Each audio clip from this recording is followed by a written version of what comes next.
All right, let's see. Josie from California. You have a question for us? Hello, Tim. Your sister-in-law, Josie, here. Oh, hello, Josie. Hello. I just wanted to ask you a question. You spent 8 years in the seminary. Actually, it was 6 years. Oh, okay, 6 years in the formation. seminary. The first 2 I wasn't actually in the seminary. But go ahead, Josie. Oh, okay. Well, I remember when I went through my own reversion to the faith, my dad brought me your conversion talk, and I went out to see you. What is it that turned your heart away from the priesthood? How did you know you were called not to be a priest, after all, but a married layperson, now apologist, as you are? And wonderful talk tonight. God bless you. Josie, thanks for calling. Well, yeah, and I'll see you soon. That's a great question. I was just talking with Father Pacwa just a couple of hours ago about this. And really what it was for me is, in about my 4th year in formation, I spent 6 years in formation, and in my 4th year, I began to discern that my desire was not to say Mass and hear confessions. And of course, canon law tells us that the principal purpose for the priest is to offer the holy sacrifice. And so if that's not your heart's cry, you're not called to the priesthood. And I shared that with my spiritual director at the time, and he said, well, yeah, that is a good sign that you're not called. But he recommended that I stay I ended up staying 2 more years to discern and to be sure, so that by the time I left, and often, Marcus, a lot of people ask, oh, it was the celibacy, right? It wasn't. That was not the issue for me. In fact, I could see the advantages of celibacy. Being a former minister myself, I could tell you stories, as I know you can as well. But it was really, what is the love in my heart for? I could not picture myself saying Mass and hearing confessions. My desire was to go out and bring people to the Mass and to confession. And isn't it interesting that God brings me to the church?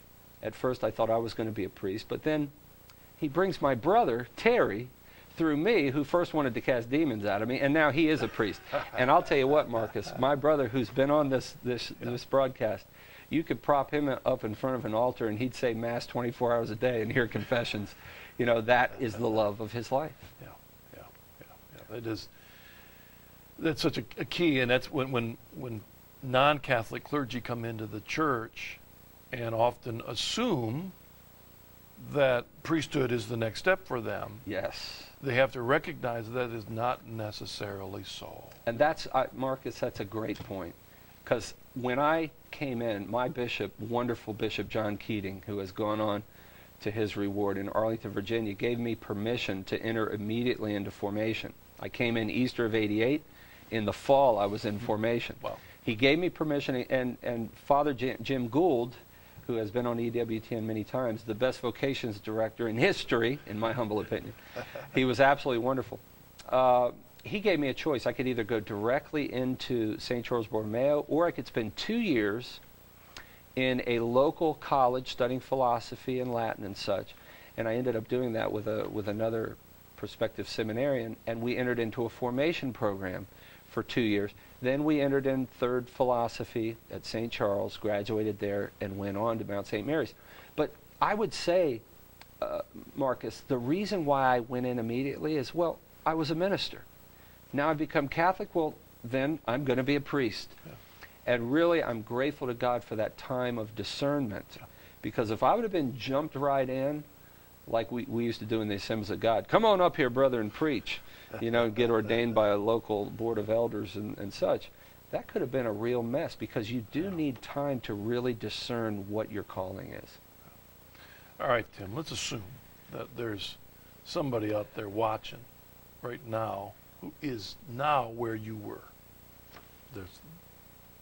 They want nothing to do with the Catholic Church. They had to be turned on this show, all that. What would you like to say to them to encourage them to consider making the same journey home you did? Why should they do it? The first words I would say to you are the words that John Paul said when he first became Pope. Fear not. Fear not. Dive in.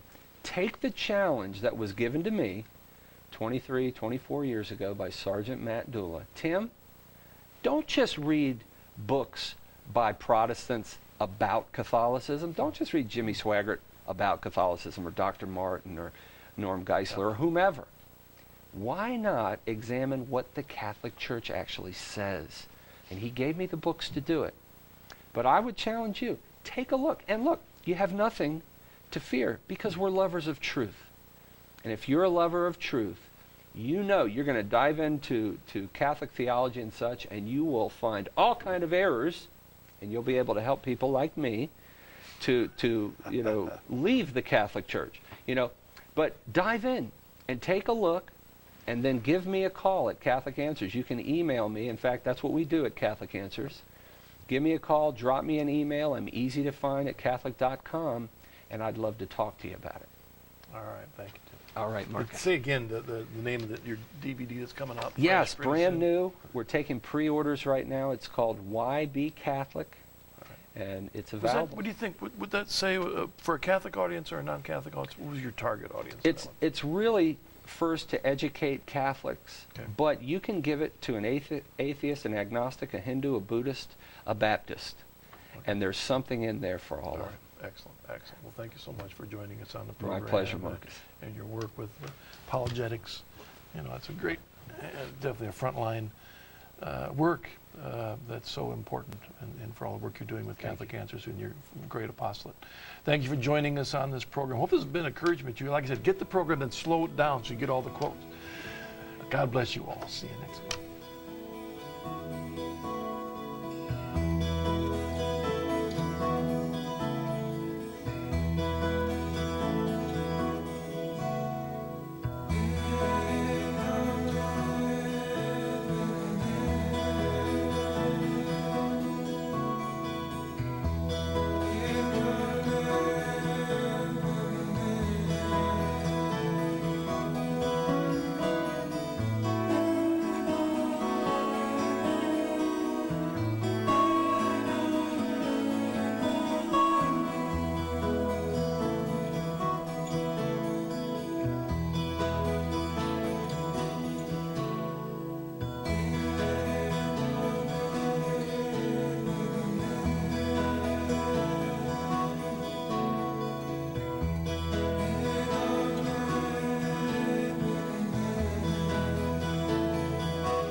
This episode of The Journey Home is available through the EWTN Religious Catalog. To order your copy, call 1-800-854-6316 or log on to EWTNReligiousCatalog.com. When calling, ask for item JHD362 for DVDs and JHC362 for audio CDs.